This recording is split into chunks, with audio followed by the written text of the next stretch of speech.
queria agradecer a organização do Congresso pelo convite, pela oportunidade. Queria cumprimentar a mesa, que é composta de amigos e pessoas que estão há tanto tempo na caminhada com a gente aí na luta contra a hepatite C.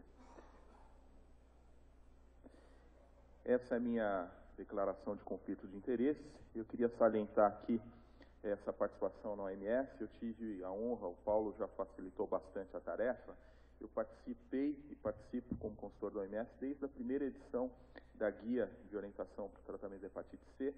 E eu acho que a OMS, que era meio que um patinho feio, ninguém prestava muito atenção no que ela dizia em relação à hepatite C, cresceu muito nos anos e a gente começou a ver nos congressos internacionais todo mundo já citando e se referendando à OMS, refletindo a seriedade e a independência desse trabalho que foi feito lá e também a ousadia, porque desde a primeira versão deste manual da OMS, a gente já apontava a incorporação dos inibidores de protease de primeira geração e sinalizava para a tendência do interferon free. Na segunda edição, a gente matou o interferon. De cara, a OMS já recomendava que não fosse feita a terapia com interferon e que a gente buscasse os meios de efetivar os DAAs. E nessa terceira edição, finalmente, então, são os tratamentos pangenotípicos e que tem como foco a simplificação. A gente imagina que a hepatite C, ao contrário do que foi no passado e ao contrário do que a gente imaginou, seja uma doença cada vez mais simples e agora, principalmente porque a gente já tratou a maioria dos doentes graves, mais simples ainda, porque a gente está falando do restante do pool de infectados, que são aqueles pacientes com uma doença hepática menos avançada. Bom, essa é uma figura que ela foi muito popular na época da terapia com interferon, que ela mostrava as fases de declínio da carga viral. Então, o vírus de hepatite C, como os senhores sabem, ele tem uma viremia bastante importante no seu status basal, e ela fica num equilíbrio dinâmico, onde a quantidade que é eliminada e fabricada diariamente, ela é muito grande, na ordem de 10 a 12 partículas. Quando a gente faz uma terapia, seja ela qual for, a gente desequilibra e a gente vai ter uma primeira fase de queda. Normalmente, essa terapia, qual seja a primeira fase, ela costuma ser bastante efetiva e depois a gente vai ter uma segunda fase de queda mais ou menos acelerada. A gente pode observar, e a gente ainda pode dividir os pacientes em difíceis de tratar, considerando fatores relacionados ao hospedeiro, como a IL-28. IL-28 é uma pena que ela surgiu já no finalzinho, né? E a gente podia classificar melhor os nossos pacientes com interferon. Os genes interferon indutíveis, o IP10, que também era um marcador importante de predição de resposta, o nível de doença hepática, a idade, o gênero, carga viral basal, o genótipo e a resistência basal. Então, dependendo da combinação entre itens mais ou menos favoráveis, a gente vai precisar de terapias mais ou menos potentes. E vocês notem que não é diferente. Então, aqui a gente tem a terapia com interferon monoterapia, que é menos potente, depende grandemente da interação do hospedeiro, e quando a gente associa os agentes antivirais, a gente aumenta essencialmente a potência. Então, o que a gente precisa é de potência para tratar o vírus. Quanto mais rápido a gente diminuir a carga viral, quanto mais efetiva for essa redução da carga viral, menor a oportunidade de selecionar resistência.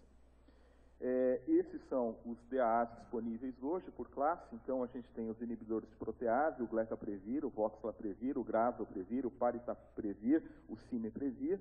Os inibidores de NS5A, que são compostos extremamente importantes, estratégicos, eles podem constituir parte do backbone da terapia. Então, a gente tem o daclatazir, o velpatasvir, o ledaspavir, o umbitazir, o pibrentazir e o albazir.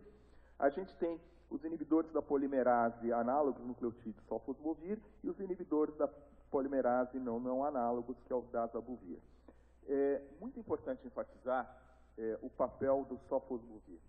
Sofosbuvir foi a primeira droga, a droga que iniciou essa mudança, e o daclatazir, associado ao sofosbuvir, tanto é que até hoje eles persistem. Eu acho que sofosbuvir e daclatazir são a nova ribavirina, né? Aquele difícil de matar, né?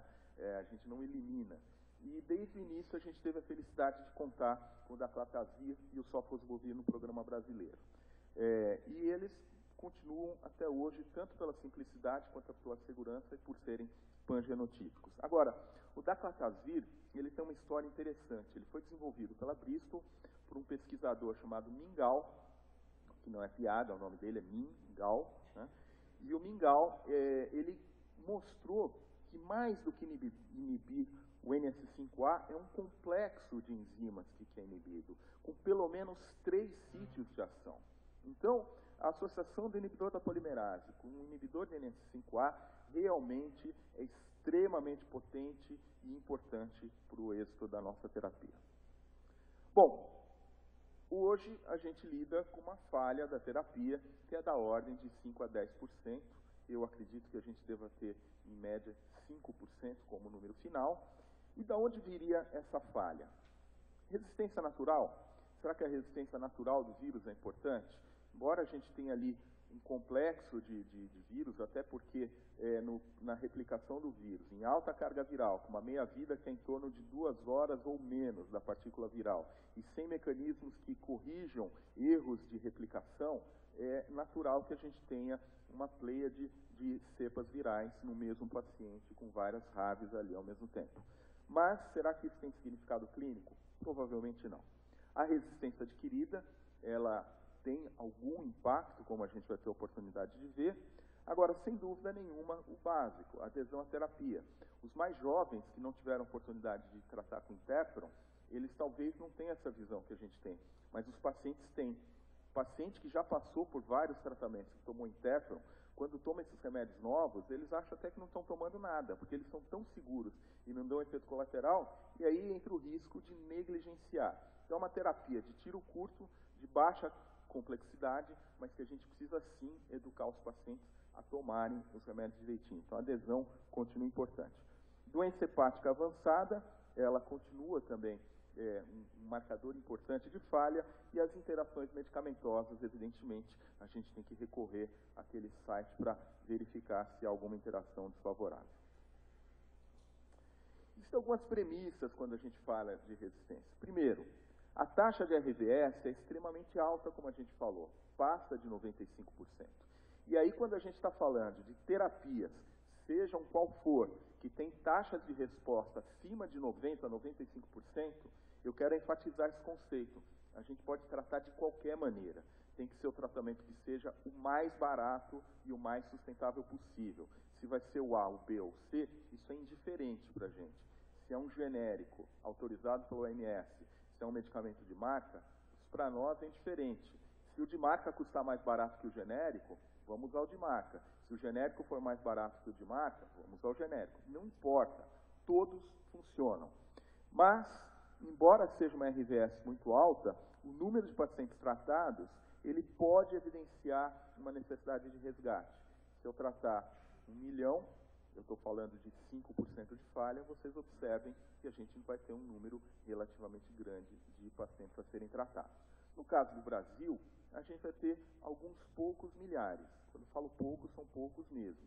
Então, até sugeri, numa das inúmeras reuniões que a gente teve com o Ministério da Saúde, que ao invés de a gente complicar muito, que a gente fizesse um mecanismo mais simples. O Ministério vai lá, compra um quantitativo das drogas que a gente vai falar agora, e quando tiver uma falha, os estados pedem isso. E não precisa fazer um protocolo complicado, várias regras, porque isso, quando chega na ponta, só complica. Então, é mais fácil o seguinte: nos poucos que falharam, olha, falhou, e eles mandam um tratamento específico.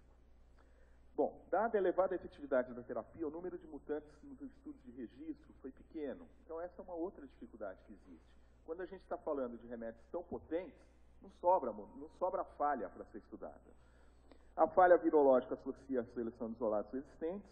O conhecimento do padrão de resistência auxiliaria na escolha do retratamento. Entretanto, aqui uma dificuldade, que a gente não tem kits comerciais para a detecção de resistência. Então, isso acaba sendo métodos feitos in-house, com uma padronização complexa e de acesso restrito. A maioria das decisões que a gente vai tomar, se não 100% delas na prática, será com dados epidemiológicos apenas. Essa é uma publicação recente desse ano, de um grupo alemão, capitaneado pelo Christoph Sarrazin, e ele fez, então, uma coisa que era muito necessária. Ele fez uma análise dos padrões de RAVs que existem na Europa, tanto em pacientes virgens quanto em pacientes que falharam no tratamento. Então, são 2.323 pacientes virgens e 626 falhados.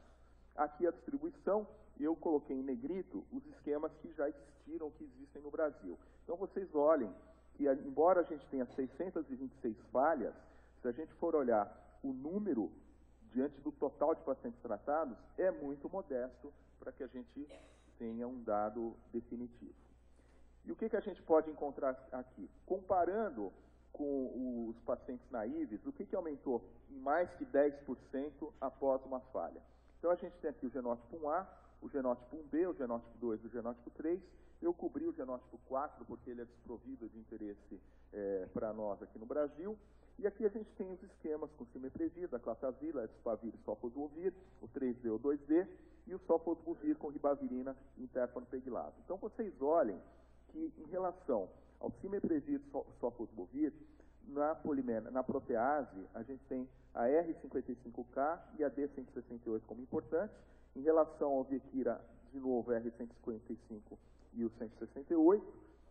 A gente tem, em relação ao daclatazir e o ledespavir, NS5A, a Q30, a Y93H.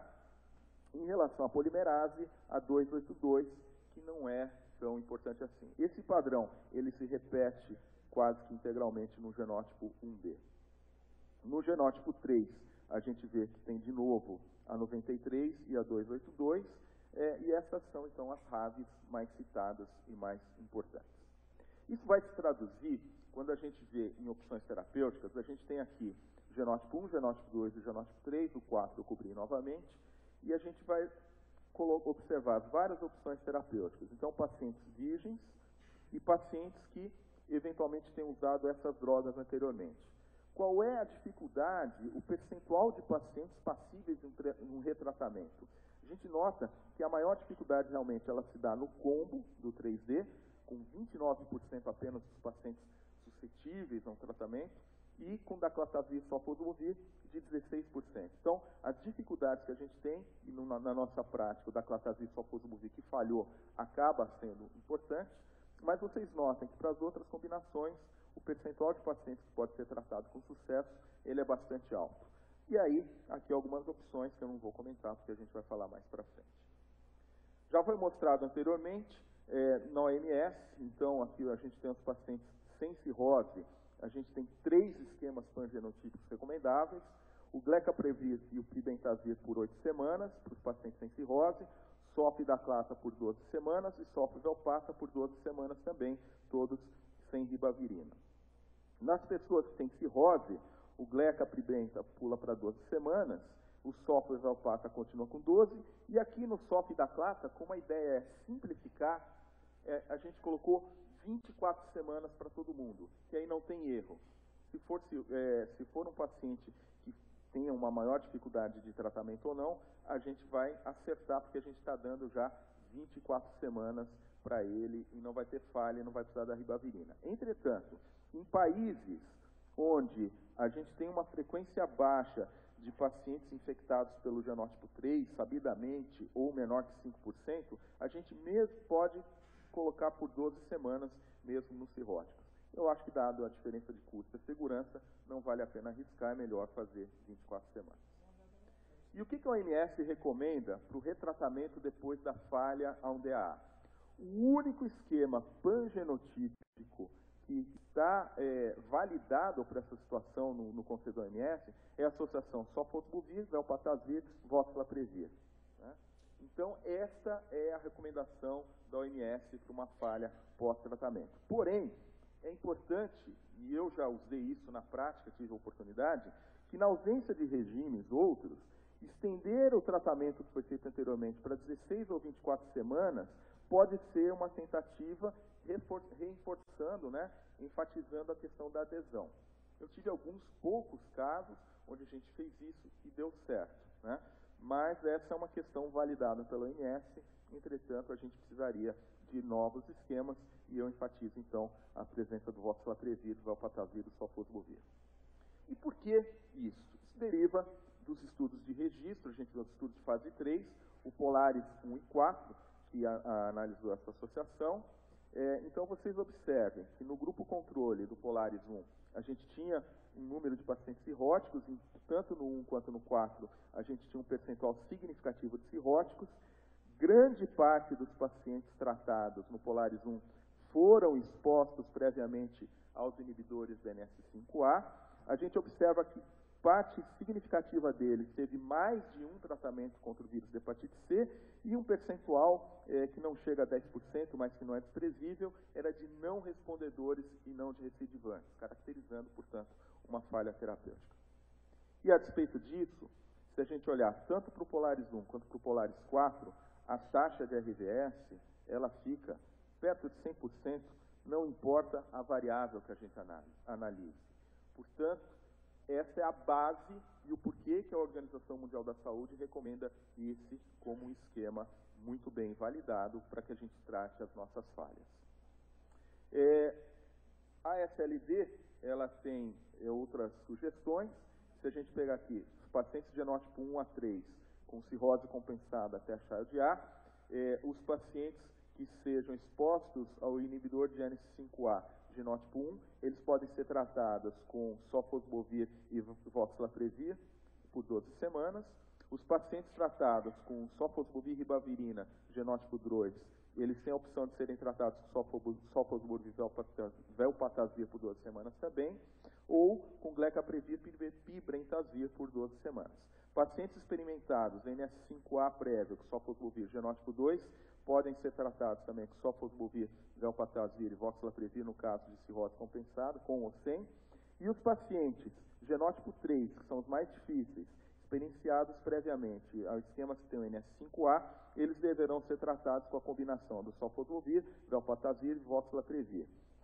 E para os pacientes que tenham tido uma falha do NS5A com cirrose, a ribavirina ela é recomendada para ser associada. Portanto, genótipo 1 a 3 com cirrose, Child A, NS5A prévio, a melhor opção, segundo a SLD, é a tríplice associação, sofo, velpata, voxeloprevir por 12 semanas, e pode-se considerar o uso da cirrótico nos pacientes que falharam previamente, sejam cirróticos. Para o genótipo 1 a 6, a gente tem os pacientes com cirrose descompensada, e esta é uma situação difícil. A gente tem alguns poucos pacientes com cirrose descompensada, e eles que falharam previamente com esquemas de NS5A devem ser tratados com a combinação do ledaspavir com sofosbuvir, com uma dose baixa de ribavirina por um período maior de 24 semanas, ou sofosbuvir, velpatazir com ribavirina também por 24 semanas. Pacientes de genótipo 2 ou 3 que tenham cirrose descompensada e que sejam falhados previamente em NS5A, eles devem ser tratados com sofosbuvir e velpatazir por 24 semanas, associado à ribavirina. Importante lembrar que os inibidores de protease, de uma maneira geral, eles não são recomendados nos pacientes cirróticos, sobretudo aqueles descompensados, por questões de segurança e risco de descompensação da cirrose hepática. Essa é uma outra situação, talvez não faça parte dessa plateia, mas para os hepatologistas, lembrar também que os pacientes transplantados e que tenham falhas, eles são também uma categoria especial e que a gente precisa ter uma atenção. Por fim, o que recomenda a nossa guia brasileira? Então, pacientes atualmente que tenham tido tratamento prévio, que sejam genótipo 1, com daclatazir e sofosbuvir, eles podem ser resgatados com glecaprevir, pibrentazir e sofosbuvir por 12 semanas nos não cirróticos e nos cirróticos compensados, e quando for um paciente com cirrose avançada, 24 semanas de sofo-velpata associado à ribavirina. No caso de pacientes de genótipo 1A, 1B, experimentados na daclata, sofosbuvir ou ao 3D, eles vão ser resgatados com glecaprevir, pirbentazir mais sofosbuvir por 12 semanas se não cirróticos e 12 semanas também nos cirróticos compensados, e nos cirróticos mais avançados, sofo-velpata por 24 semanas associado à ribavirina. Eu vou roubar os 5 minutinhos, os 4 minutos que o Paulo economizou.